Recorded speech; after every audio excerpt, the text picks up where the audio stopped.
Assalamualaikum warahmatullahi wabarakatuh. Selamat pagi, Bapak Irwan selaku dosen Psikologi Industri. Saya Marcelus Juriko, NIM 122190090 dan teman saya Muhammad Agusta Fordi, NIM 122170041. Kami dari kelompok 12 ingin mempresentasikan mengenai studi kasus kami di PT Hindoli di Sumatera Selatan. Tema presentasi pada hari ini adalah pendidikan, pelatihan, dan pengembangan tenaga kerja. Langsung saja ke slide pertama. Ya, yang pertama adalah sejarah dan gambaran umum perusahaan. Pada awalnya PT Hindoli adalah PT yang dikelola oleh negara Indonesia dan Belanda. Yang kemudian pada tahun 89, PT Hindoli mulai merintis usaha dalam bidang kelapa sawit. Kemudian pada tahun 95, PT Hindoli mulai diambil alih oleh PT Cargill. Tahun 96, PT Hindoli dikelola di bawah Toabu dan menjadi bagian dari GOSC. Kemudian untuk gambaran umumnya, perusahaan ini adalah perusahaan yang bergerak di bidang perkebunan dan kelapa sawit yang didirikan pada tanggal 17 Desember 1990 yang beranggotakan 3.375 orang pada saat itu. Kemudian ada 4 estate juga yang dimiliki oleh PT Hindoli di Sumatera Selatan, yaitu DDSG, kemudian Sungai Tungkal, Sungai Pelapah, Mukut. Untuk slide ini menjelaskan mengenai visi, yaitu menjadi yang terdepan di dalam upaya meningkatkan taraf hidup masyarakat. Jadi tujuan dari PT Hindoli ini adalah untuk meningkatkan kesejahteraan masyarakat. Kemudian lanjut kepada misi. Misi dari PT Hindoli adalah untuk menjadi perusahaan yang layak, dipercaya, kreatif, dan berorientasi pada kemajuan. Kemudian yang kedua adalah karyawan yang termotivasi, pelanggan yang puas, masyarakat yang terberdayakan, dan pertumbuhan yang menguntungkan. Jadi kemudian misi dari PT Hindoli ini juga menyerap tenaga dari masyarakat sekitar agar mampu diberdayakan dalam artian untuk dipekerjakan sehingga memberikan peluang kerja bagi masyarakat setempat.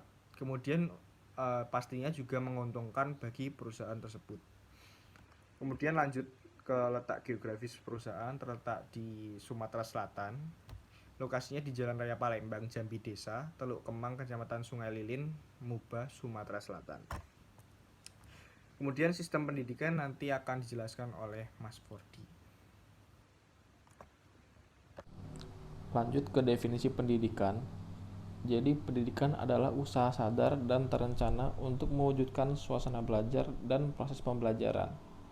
Lalu berdasarkan Undang-Undang Nomor 2 Tahun 1985, pendidikan yaitu mencerdaskan kehidupan bangsa dan mengembangkan manusia yang seutuhnya. Lanjut ke definisi pelatihan. Pelatihan adalah proses pendidikan jangka pendek yang menggunakan prosedur yang sistematis dan terorganisir. Lalu pelatihan juga adalah kegiatan yang dirancang untuk melatih kemampuan dari sumber daya manusia. Lanjut ke definisi pengembangan tenaga kerja. Pengembangan tenaga kerja adalah suatu program yang bertujuan untuk meningkatkan kemampuan teknis, teoritis, konseptual, dan moral. Jadi untuk pengembangan tenaga kerja ini adalah untuk meningkatkan kemampuan secara keseluruhan dari seorang tenaga kerja seperti itu. Lanjut ke pendidikan tenaga kerja di perusahaan. Yang pertama ada penyiapan tenaga kerja yang terampil, yang kedua ada penyiapan tenaga kerja yang bisa bekerja keras dan terampil, dan yang ketiga ada pengadaan job training atau pelatihan. Lanjut ke pelatihan tenaga kerja di perusahaan adalah seluruh kegiatan untuk memberi, memperoleh, juga meningkatkan serta dapat melatih diri dari seorang tenaga kerja. Jadi nanti pelatihan tersendiri untuk seorang tenaga kerja untuk dapat memperoleh hal-hal yang dapat melatih dirinya seperti itu. Lalu untuk pelatihan sendiri dalam perusahaan itu ada beberapa jenis, yaitu ada skills training, ada retraining, ada cross functional training, ada team training, dan juga ada creativity training. Lanjut ke pengembangan tenaga kerja di perusahaan, yaitu metode atau program yang dibuat untuk mengembangkan potensi yang dimiliki tenaga kerja agar mampu bekerja dengan optimal. Untuk pengembangan tenaga kerja di perusahaan sendiri ada beberapa macam, Itu ada magang dalam suatu perusahaan, ada job enrichment, ada benchmark atau studi banding ke perusahaan lainnya, ada uji kompetensi, ada coaching atau bimbingan, dan ada juga rotasi kerja untuk mencari pengetahuan-pengetahuan baru di bidang lainnya. Seperti itu. Pada slide ini saya akan menjelaskan mengenai struktur organisasi. Jadi di slide dapat dilihat bahwa General Manager sebagai pemegang wewenang tertinggi di dalam perusahaan yang membawahi 6 manajer lainnya, yaitu Estate Manager, PA Manager, Human Resource Manager, Mill Manager, Controller, dan Farmer. Yang pertama adalah General Manager, memiliki 3 wewenang. Yang pertama adalah bertanggung jawab sepenuhnya terhadap urusan perusahaan, baik intern, artinya menjamin kelangsungan hidup perusahaan. Kemudian yang ekstern, yaitu artinya adalah mewakili dan menyelesaikan segala sesuatu yang melibatkan perusahaan dengan pihak luar. Kemudian yang kedua adalah memegang kebijakan jangka pendek ataupun jangka panjang perusahaan dan mengawasi perusahaan secara menyeluruh. Yang ketiga adalah mengatur jalannya perusahaan agar kondisi kerja dicapai sesuai dengan apa yang direncanakan. Kemudian lanjut ke slide kedua, ada estate manager. Di sini estate manager memiliki 3 wewenang juga, yaitu untuk menyusun rencana jangka pendek atau anggaran belanja lebih spesifiknya dalam bidang tanaman dan produksi. Kemudian yang kedua adalah menyelenggarakan pengadaan bahan-bahan tanaman seperti biji, bibit. Kemudian yang ketiga adalah membuat norma-norma penderasan, yaitu panen atau menyusun rencana penggunaan stimulasi serta alat-alat atau bahan yang berhubungan dengan panen atau dengan produksi.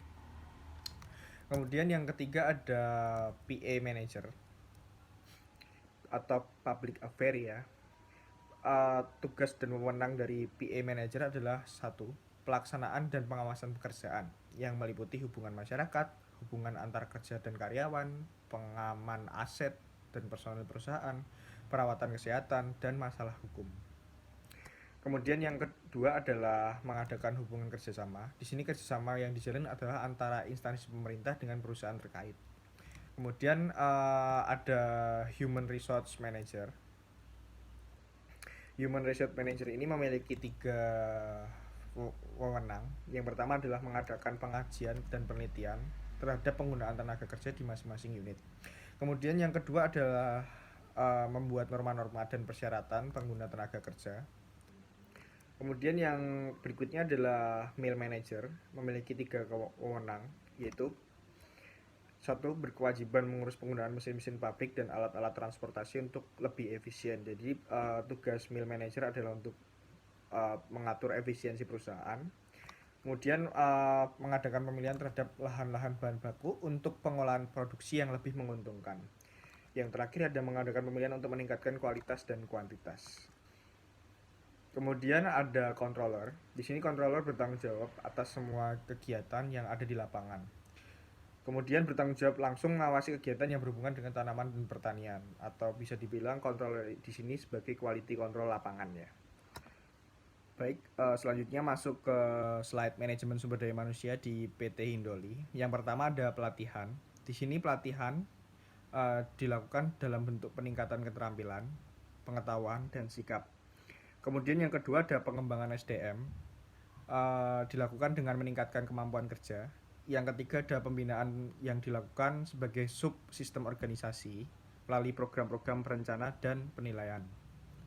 Kemudian yang terakhir ada penghargaan. Penghargaan di sini yang dimaksud adalah untuk mengapresiasi karyawan yang berprestasi. Kemudian selanjutnya ada sistem pendidikan di PT Hindoli. Di PT Hindoli menerapkan beberapa sesi pendidikan, yaitu pendidikan umum, pengetahuan kerja, keterampilan kerja, dan pengalaman kerja. Kemudian ada sistem pelatihan di PT Hindoli. Ada 5 sistem yang dilakukan. Yang pertama adalah pelatihan penanggulangan bencana alam, pelatihan penanggulangan kebakaran, pelatihan K3, pelatihan pengolahan limbah, dan pelatihan komutasi. Kemudian sistem pengembangan tenaga kerja di PT Hindoli ada 4 hal. Yang pertama adalah dilakukan pelatihan. Di sini yang pelatihan yang dimaksud adalah di slide sebelumnya, ada bencana alam, kebakaran, K3, pengolahan limbah, dan komputasi. Kemudian yang selanjutnya adalah pendidikan pengembangan. Pendidikan pengembangan yang dimaksud adalah bersifat khusus hanya kepada karyawan yang memiliki kinerja terbaik di bidang masing-masing. Kemudian magang. Magang ini dilakukan dengan dua sistem, yaitu ada magang internal dan eksternal. Magang internal dilakukan dengan cara lintas departemen, sedangkan magang eksternal dilakukan dengan menempatkan atau mengirim karyawan untuk menempuh pemagangan atau pendidikan di perusahaan lain. Kemudian ada promosi. Metode promosi ini bertujuan untuk menghargai kinerja bagus dari karyawan. Kemudian ada kesimpulan yang selanjutnya akan disampaikan oleh Mas Fordi. Lanjut ke kesimpulan. Pada tugas kali ini, kami mendapatkan 3 kesimpulan, yaitu kesimpulan yang pertama adalah sistem pendidikan pada PT Hindoli sudah sangat baik dan terstruktur karena mencakup poin-poin krusial yang harus ditanamkan. Lalu kesimpulan yang kedua, yaitu sistem pelatihan pada PT Hindoli sudah cukup baik karena memiliki beberapa program yang sesuai. Lalu kesimpulan yang ketiga, yaitu sistem pengembangan tenaga kerja pada PT Hindoli sudah sangat baik dalam mempertimbangkan aspek-aspek penting untuk pengembangan. Lanjut ke saran. Saran yang kita berikan ada 3, yaitu saran yang pertama yaitu diharapkan adanya suatu program pendidikan mengenai etika kerja. Lalu saran yang kedua yaitu diharapkan adanya suatu program pelatihan, pemberkasan atau administrasi perusahaan. Lalu saran yang ketiga yaitu diharapkan adanya suatu program ataupun metode coaching atau bimbingan kepada karyawan. Baik, mungkin itu saja yang dapat kami sampaikan. Saya mewakili kelompok 12 mengucapkan terima kasih sebanyak-banyaknya atas segala perhatiannya. Kami harap apa yang kami sampaikan dapat bermanfaat bagi kita semua.